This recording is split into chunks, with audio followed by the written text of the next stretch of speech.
Welcome one and all. It's time for one of our first programs of the class outside of the review. We've been talking about stacks and queues, so first and foremost, let's get into the actual coding of a stack. Now, the first thing you're going to want to do is obviously make a new project. I'm using NetBeans here, file, new project, create it, name it. I called mine stack, basically. Uh, and you're going to have a main, which I have a few things in mind already, but we'll just comment those out for right now, as I've just written all this already. So your main should be pretty much blank. And then you're going to want to come over here and make a new class. That new class, just call it stack, like so. Now I've already got stack here, but it'll make another file. I also have queue, which I'll talk about later. Now, a stack is effectively, let's go with this, going to be created using an array. Now, you'll notice that I've got this private int s array. I've got current size, and I've got a top. Those are the three variables for three things we're going to need. Now, an array is just simply that, an array. I can make it however big I want. Now, since we need some place to store information for our stack, we're going to basically use an array for our base. Now, the same is going to be true for the queue. However big it's going to be, well, we're going to decide that when we create the stack itself. So let's just say I make it, this many, 5, right? Of course, you have 0, 1, 2, 3, 4. Now, because an array is a set size, we can't really change it unless we created a different array, like an array list maybe. There we go. Just a little number. Now, whenever I first put something into a stack, I use the push command, and that pushes it into the stack. Now I have to check to see if there's anything there. I have to figure out where the top is, and then it goes on top of that.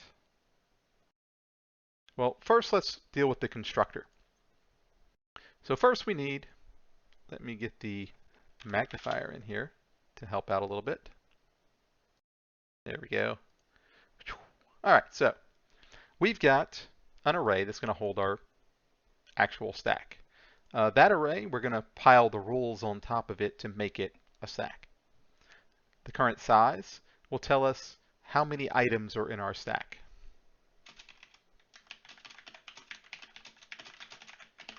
And this is where the actual information is stored.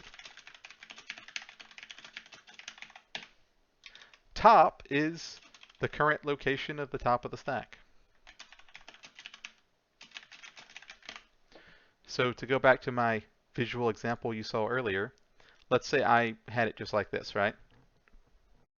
I go in and plop it into 4, let's say.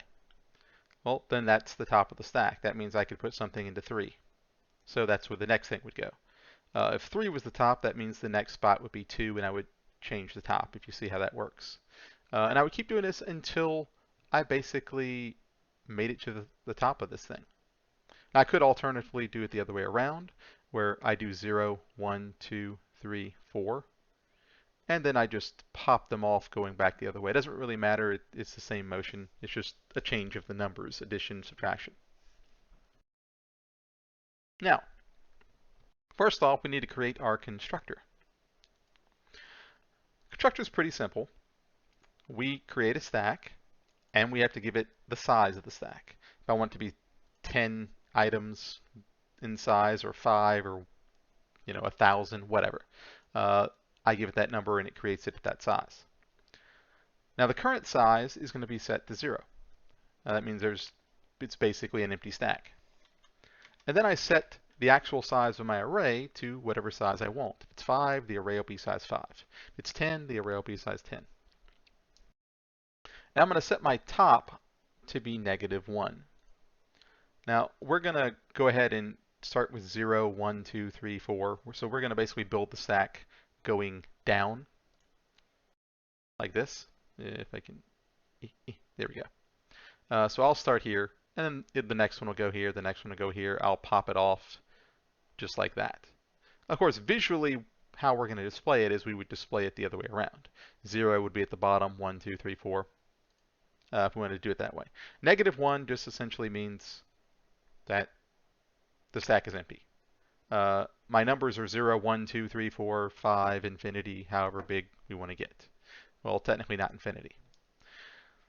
But this just denotes that it's an empty stack. And I could easily check if the current size is 0, it's empty. If the top is -1, it's empty. All right, well, this is my constructor. So write that part.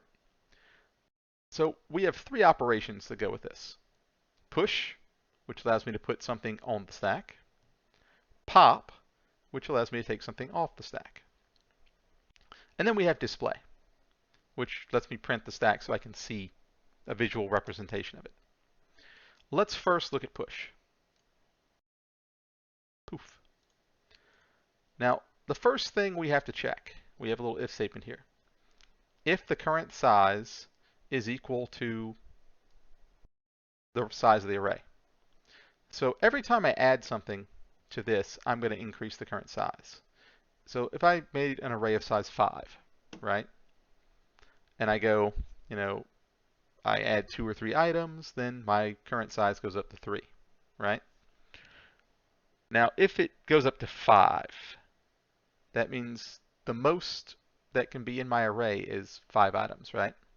So if my current size is the same size as the array, s.length is the max size of the array, then it's full, just like that.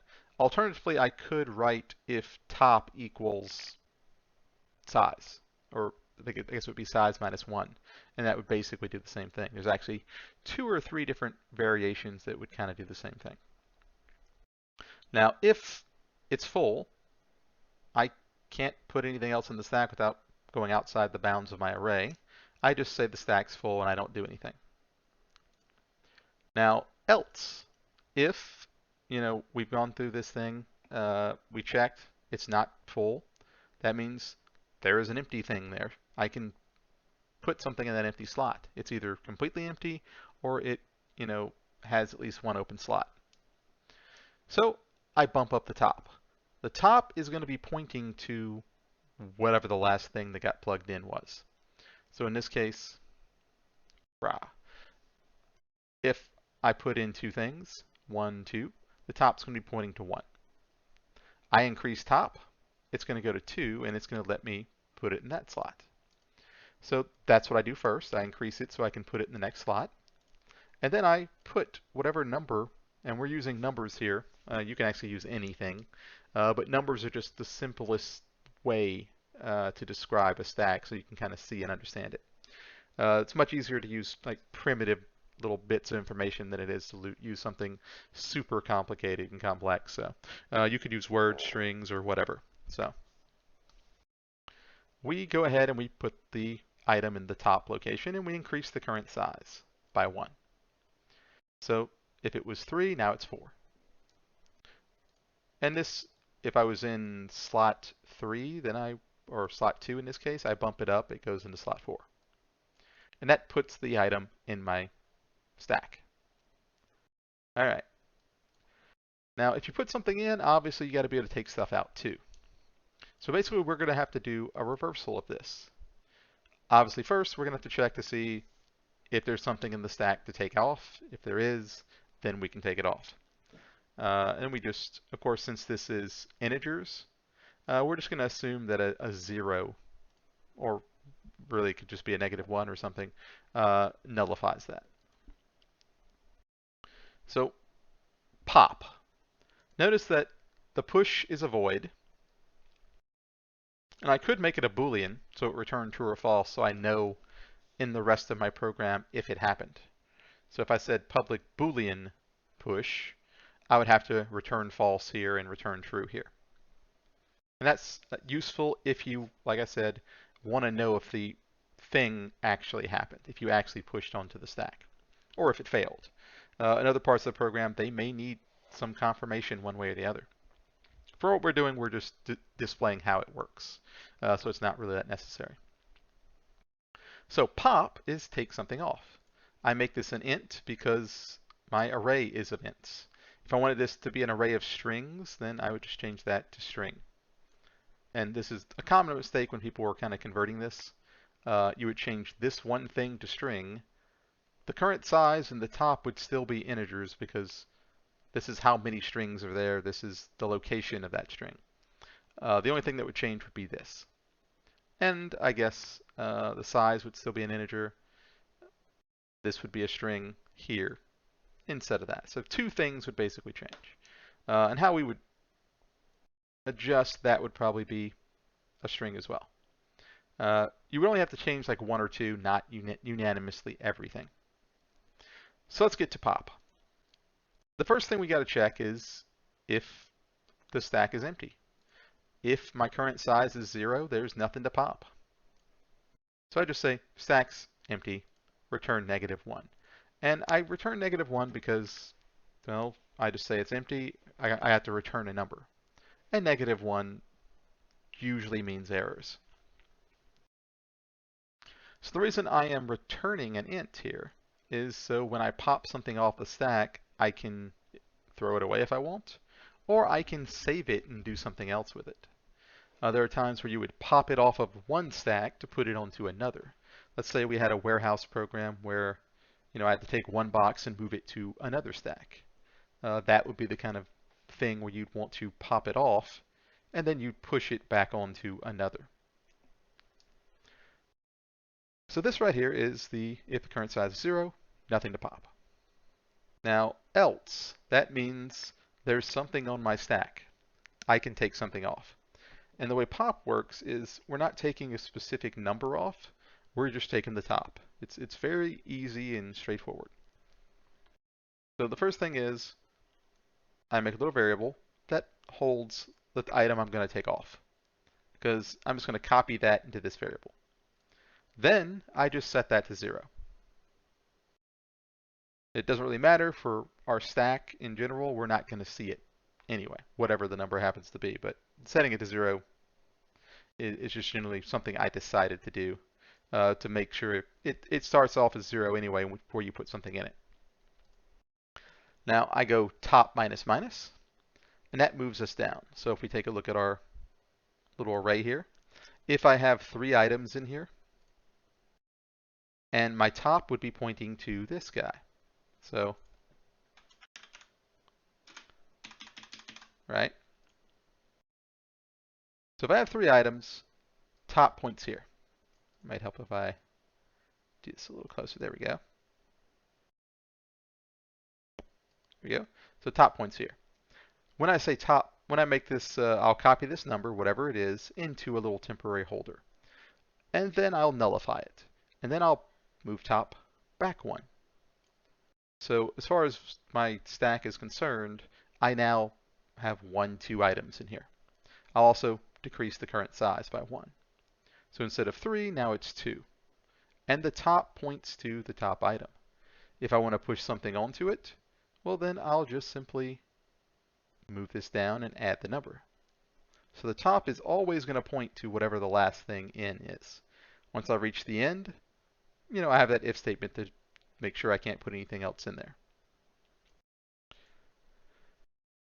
All right, so fairly straightforward. Current size is 0. I can't pop anything off. If it isn't, that means I can. I make a temporary variable. I set the current one to 0 and start decreasing the top, setting the current size down. And then I return the thing that I popped off. That way, if I need to store it somewhere else, I can. If I don't care, then I don't have to do anything with it. It'll just poof, go off. And pop. There we go. So that's pop. That's push. The last one here is display. And this is fairly simple. We're just going to print the array. Now, obviously, we don't want to print all the little zeros and things like that. So I have to know what the top item is, and I'm going to print backwards from there. So I print stack, and as you see, a little line, and then I have a simple for loop. That's it. That's all this does, and it's actually not end push, but end display. There we go. So notice my for loop isn't your typical for loop. There's a minus minus instead of a plus plus here. So I start at the top, and I keep going until I get to basically -1. Then I stop. So I'm going to print an item, and then I'm going to bump down. I'll print the next one, then I'm going to bump down. So effectively what I'm going to do is I'll find the top. Let's say it's 2, and I have some numbers, 0, 1, 2, right? We start with I, which I starts at 2, right? So we'll print 2 first. That's the top of my stack. So I'll go down 1, subtract, I'll print 1. I'll go down 1, I'll print 0. So I'm basically going to go from the top and go backwards. So my stack should actually look like a stack. I'm actually going to go down the list just like this. And that is display. So just these 4 items is all we need to kind of get a basic idea how a stack works. Now notice that there's some quotation marks here. There's a plus. There's the actual item that I'm printing. Another plus. And these are just little boxes so we can kind of differentiate the numbers. This is one item. This is another. All right, with this built, we can basically go in and make our own stack now. So I'm going to go to my main. And I've got a few things that I've commented out here. I'll just uncomment them. Now create a stack. To create a stack, I just, like any other object, I say stack, which is the name of it, and it's capitalized in mine. S equals new stack, and I made mine size 6, meaning it has 0 to 5 as far as slots go. But you can make as many stacks as you want. I can make 2 or 3 of them. Now if I push a 0, and then a 5, and then a 10, right? And I just give it a little display.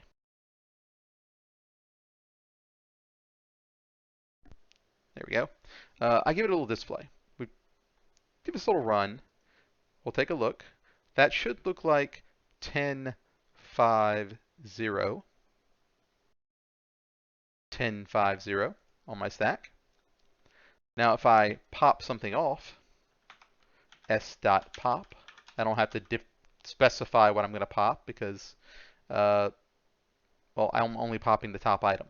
I can't pop anything else. So that should be 5 and 0 because I popped off the 10. It is. So boom, looks like that works, right? Now I can make more than one stack. I can make a stack of 20. I can, do a pop inside of a print statement if I wanted to. So notice it says taking off 10, and you don't see 10 on the stack, right? So anytime you do a pop, it runs that operation and takes it off, even if it's inside of a print statement. Now the difference between this and me saying, let's say, int p equals s.pop is basically I store the value into this so I can use it. This just prints it on the screen and it doesn't get stored anywhere. And as always, I can make as many stacks as I want. S1, S2, S3, size 100, size 1000, whatever I need to do whatever it is I need to do. And I just say, S dot, and I have the display, I have the pop and push that I created. And there's your generic things that are there with any object that you make. But these are really the ones I'm more interested in, the ones that are kind of coded in black here. And that is your rough estimate of how you build a stack. Now, again, this is just with integers. We can use strings, we can use doubles, we could use objects as well. Although we would have to change a decent amount of the code here if we did any of that. But it wouldn't change greatly, it just depends. Objects, we would have to make several changes, but for most of the other stuff, it would just be minor. All right. If you have any questions or anything, let me know.